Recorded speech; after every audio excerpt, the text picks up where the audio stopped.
You know, every once in a very long time, someone appears in this world who isn't trying to be a teacher, a saint, a guru, or anyone special. And somehow, that's exactly what makes them extraordinary. Their words don't feel like teachings at all. They're more like a mirror held up so close and so sharp that you can't pretend anymore. Nisargadatta Maharaj was one of those rare people.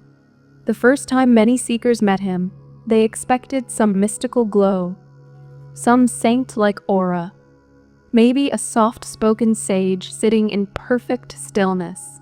Instead, they found a man who looked like he had just stepped out of a crowded Mumbai street, someone you might brush past without even noticing. He sat in a small, cramped room above his shop. He smoked a bidi, and he spoke with a voice that could cut through your excuses like a knife. The contrast was almost shocking. A man who lived an ordinary life yet spoke from a place beyond the universe. Let's start with one of the lines that shook people to the core. He once said, "You are not the one who lives. You are the one who knows that living is happening." For many people, hearing this was like being struck by lightning. Because how do you even respond to something like that? It doesn't give you a technique. It doesn't give you a philosophy. It just calls your bluff. But here's the crazy part. This wasn't coming from a monk who spent decades in a cave. This was coming from a man who sold hand-rolled cigarettes for a living. So how does a tobacco seller end up becoming someone whose words still shake the world decades after his passing? Let's go back for a moment, not to glorify his past, but to understand the miracle of his simplicity. The ordinary life before the extraordinary realization. Nisargadatta Maharaj wasn't born in a monastery or raised by spiritual giants. He arrived in 1897 in a tiny village in Maharashtra. His childhood was filled with the kind of life millions in India lived at that time: fields, family, chores, and work. Nothing glamorous, nothing dramatic, just daily life. He helped in his father's shop. He grew up in a family that believed in devotion, but there was nothing about him that hinted at anything unusual. As a young man, he moved to Bombay. Why? Because that's what young men did when they needed to support a family. He got married. He had kids. He worked long hours. He sold bidis. He lived in a small apartment with barely enough space for a bed and a stove. He was just living, like anyone else. And maybe that's exactly why his story hits so deeply. Because if someone like him can discover what he discovered, then what does that say about us? The meeting that changed everything. Everything shifted in 1933 when he met Sri Siddharameshwar Maharaj. There was nothing fancy about their meeting. No grand initiation. No secret ceremony. No long list of rules. His guru gave him a single instruction. Just one. Stay with the sense, I am, hold on to it. Nothing else. That was it. No scriptures. No complicated meditation. No rituals. No mantras. No visualization. No philosophy. Just stay with the simple feeling of existing. You are. You know you are. Stay there. When you hear it, it sounds almost too simple, almost disappointing. But Nisargadatta didn't question it. He didn't try to decorate it. He didn't compare it to other teachings. He didn't search for alternatives. He didn't intellectualize it. He treated it like oxygen. He returned to it again and again.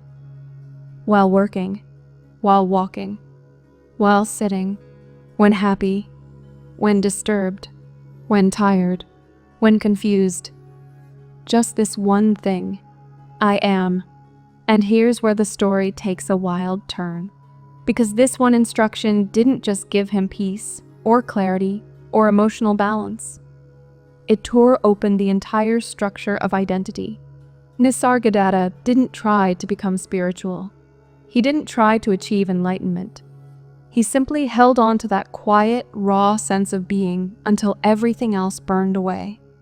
And one day, it happened. The shift, the explosion, the moment beyond the mind. He realized, not intellectually, not emotionally, not philosophically, but as the most intimate truth. I am not the body. I am not the mind. I am the awareness in which both appear. That was the beginning of a fire that would never go out.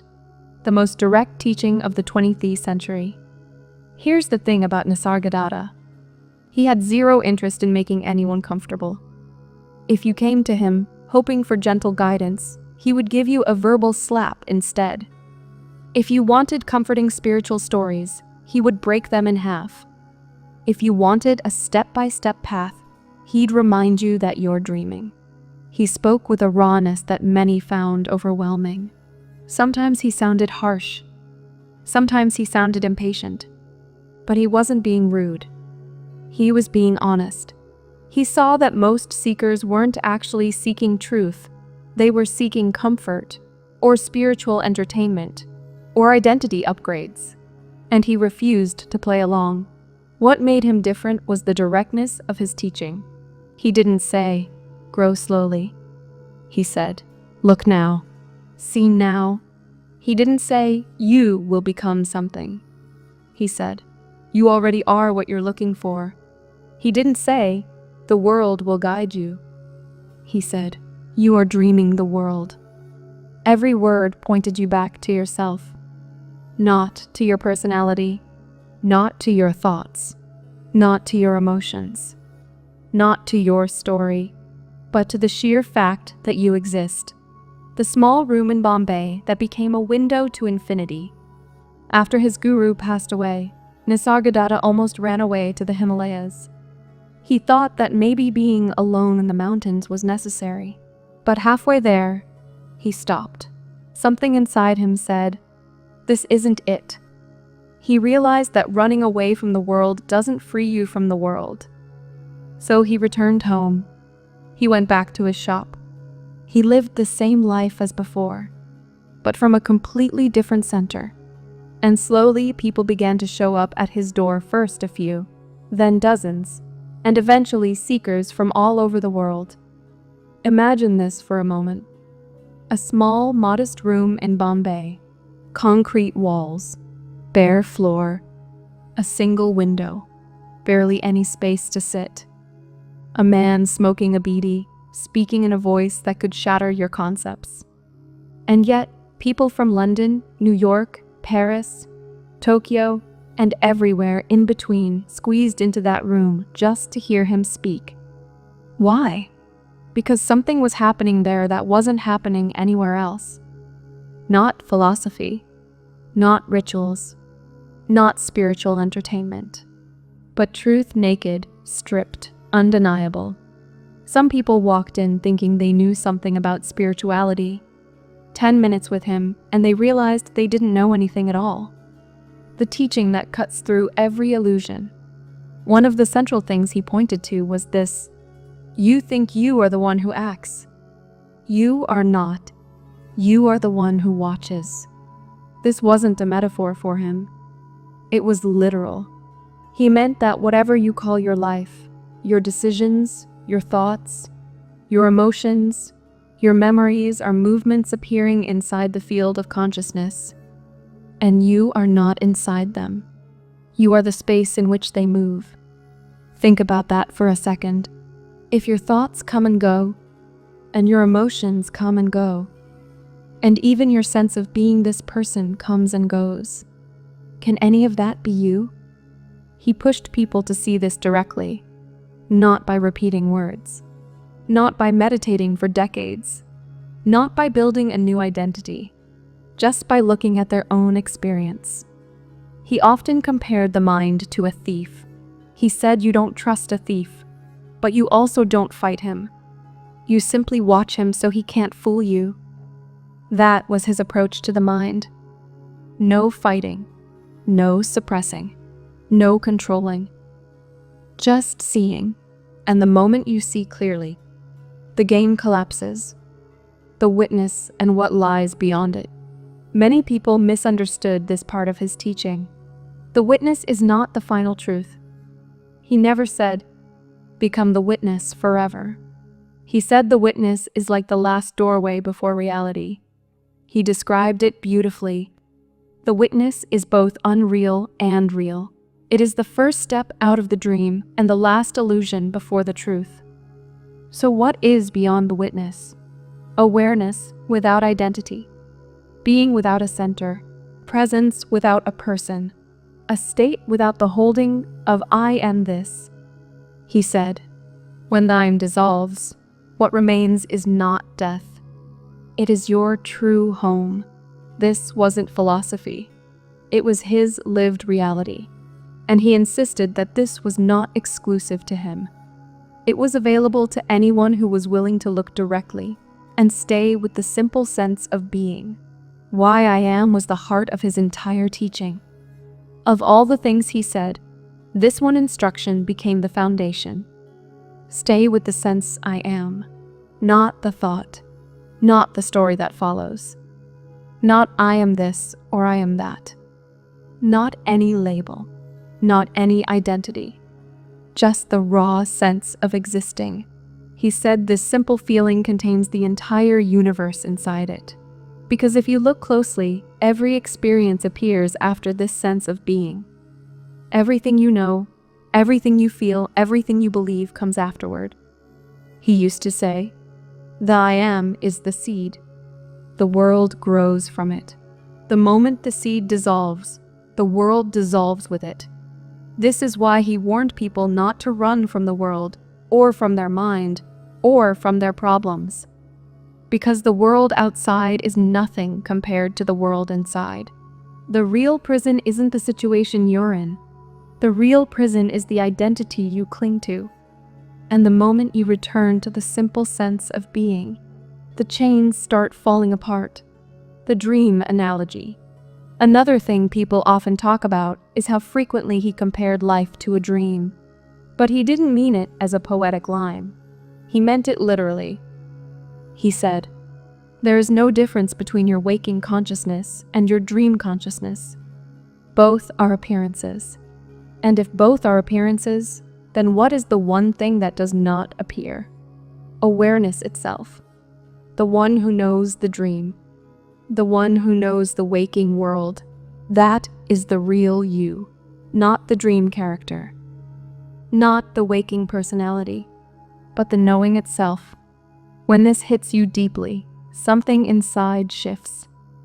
It's like taking a step back from your life and realizing you were way too close to the screen. The final truth he pointed to, as people kept coming to him, asking deeper and deeper questions, he kept pointing to the same thing. You are not the doer. You are not the thinker. You are not the body. You are the pure presence that knows all of this. And then he would go even further. He would say, even the sense I am is not you.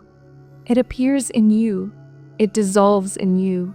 You are the absolute before consciousness. For many seekers, this was the most shocking part. Because most teachers will tell you to find your true self. Nisargadatta said, even the self you find is not the final truth. He said that consciousness, the very sense of existing, is temporary. It has a beginning and an end. It rises with birth and fades with death. But what you truly are is before that, beyond that, untouched by anything that comes or goes. He called it the absolute, not as an idea, but as the most intimate reality. Why his words still matter today. In a world where everyone is trying to fix themselves, upgrade themselves, find a new identity, or achieve spiritual success, Nisargadatta's teaching is like a shockwave. Because he says, you don't need to become anything. You don't need to reach anywhere. Nothing needs to change. You only need to see clearly. Sit with the sense of being. Stay with it. Let the noise settle on its own. Let the mind do whatever it does. Let the world be exactly as it is. You just remain as the one who knows. And eventually the fog lifts, not because of effort, not because of discipline, but because truth is already here. All you're doing is stopping the distractions long enough to notice. The message he left for anyone willing to hear. If you asked Nisargadatta, "What should I do?" he would say, "Be still. Watch. Stay with your sense of being." If you asked him, "What will I become?" he would say, "Nothing." You will stop imagining yourself. If you asked him, "How will I know?" he would say, "When the noise disappears, the truth remains. You don't produce it. You notice it." And if you asked him, "What is the final reality?" he would say, "Before the body, before the mind, before the sense of existing, there is the absolute. That is you, and that's the beauty of his teaching. It doesn't give you a future to chase. It gives you a mirror to look into. Right now, in this moment, before the next thought appears. Because in that tiny gap, you realize something simple, quiet, and utterly life-changing. You are the awareness watching everything, and you have never been touched by any of it. Thank you for listening.